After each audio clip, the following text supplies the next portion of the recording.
Então, aquele que está orando, está em comunhão com Deus, quando vem a tentação, ele está forte para vencer essa tentação.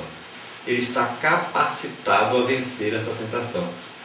Porque a carne é fraca, o corpo nosso é fraco, e os desejos carnais que nós temos, por causa desse corpo, nos torna fracos.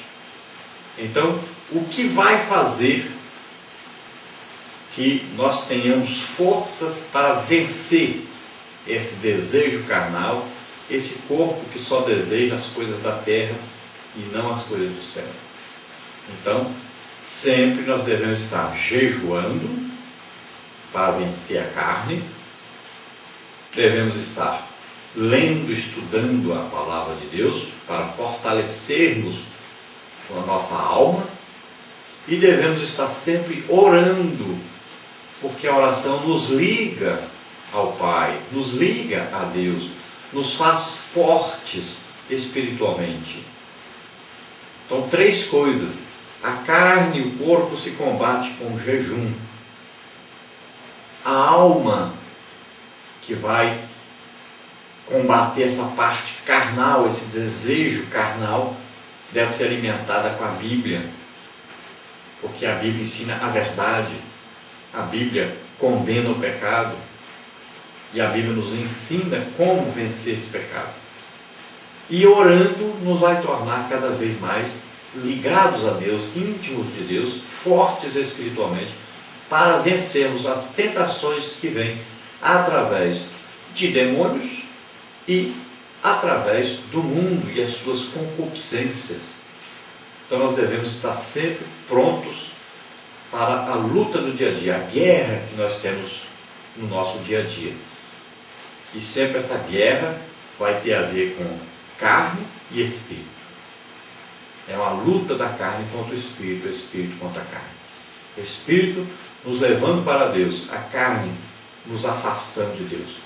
Se nós não estivermos sempre jejuando, lendo e estudando a palavra de Deus e orando ao Senhor, então nós não poderemos vencer essa luta, essa guerra. Então esteja sempre pronto, vigiando e orando. A nossa verdade prática diz: ao orar o Pai Nosso, o Senhor Jesus ensina-nos a essência da oração. Então, quando Jesus fala ali aquela oração que é chamada Pai Nosso, ele nos ensina então a essência da oração, a maneira de nos chegarmos ao Pai. Ele nos ensina como, as estratégias de como chegarmos ao Pai e obtermos a resposta dessa nossa ida ao Pai, através então da oração. Vamos ver então a nossa leitura bíblica, e nós vamos então ler nos dois evangelhos, para vermos aí as diferenças, né? Então, primeiro nós vamos ler Lucas, capítulo 11, do versículo 1 ao versículo 4, que diz assim: estava Jesus em certo lugar orando, e quando acabou, disse-lhe um dos seus discípulos: Senhor, ensina-nos a orar, como também João ensinou aos seus discípulos. Ao que ele lhes disse: quando orardes, dizei: Pai santificado seja o teu nome, venha o teu reino, dá-nos cada dia o nosso pão cotidiano, e perdoa-nos os nossos pecados, pois também nós perdoamos a todo aquele que nos deve, e não nos deixes entrar em tentação, mas livra-nos do mal. Agora vamos ver em Mateus capítulo 6, versículo 5 ao versículo 13, que diz o seguinte: e quando orares, não sejas como os hipócritas, pois se comprazem em orar em pé nas sinagogas e às esquinas das ruas, para serem vistos pelos homens. Em verdade vos digo que já receberam o seu galardão. Mas tu, quando orares, entra no teu aposento e, fechando a tua porta, ora a teu Pai, que vê o que está oculto. E teu Pai, que vê o que está oculto, te recompensará. E, orando, não useis de vãs repetições, como os gentios, que pensam que, por muito falar, serão ouvidos. Não vos assemelheis, pois, a eles, porque vosso Pai sabe o que vos é necessário, antes de vós o pedirdes. Portanto, vós orareis assim: Pai nosso, que estais nos céus, santificado seja o teu nome. Venha o teu reino, seja feita a tua vontade, tanto na terra como no céu. O pão nosso de cada dia dá-nos hoje. Perdoa-nos as nossas dívidas, assim como nós perdoamos aos nossos devedores.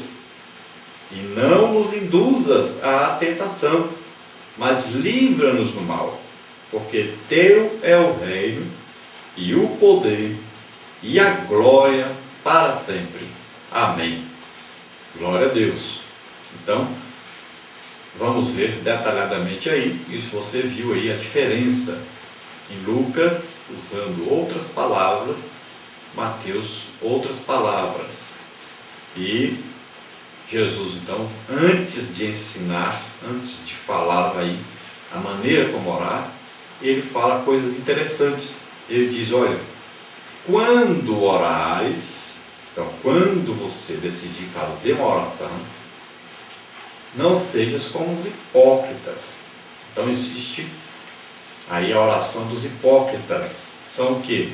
Atores representando um papel. E como é que eles fazem isso? Olha, se comprazem em orar em pé nas sinagogas. Então, ele não tem um momento de intimidade com Deus. A oração dele ele faz publicamente para aparecer. O objetivo é aparecer para as pessoas, não para Deus. E ele nem está buscando a presença de Deus, mas está buscando a sua própria glória. Então são pessoas que fazem aquela oração metódica, oração cheia de enfeites, né? E faz aquelas entonações nas vozes, aquela coisa para distinguir-se, né, dentre os demais. Então, ele tem um desejo muito grande de aparecer, de se destacar entre os demais. É aquela pessoa que as pessoas dizem assim: como fulano ora bonito, né? Então, cuidado com essas pessoas. Aí, Jesus está dizendo que ele se compraz, ou seja, tem prazer nesse tipo de oração.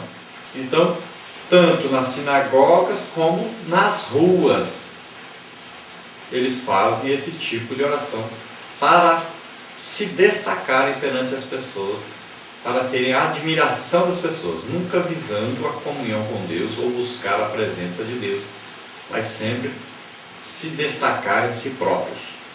Jesus diz bem claro: olha, eles fazem isso para serem vistos pelos homens, não por Deus. Então Jesus diz: olha, eles vão fazer, eles fazem esse tipo de oração, são vistos pelos homens, admirados pelos homens, portanto, já receberam o seu prêmio, o seu galardão. Não é isso que eles queriam? Não queriam a admiração das pessoas? Já receberam. Diferente daqueles que entram então no seu quarto e oram, falam em secreto com Deus. Deus os ouve em secreto e eles recebem o seu prêmio por buscar a Deus.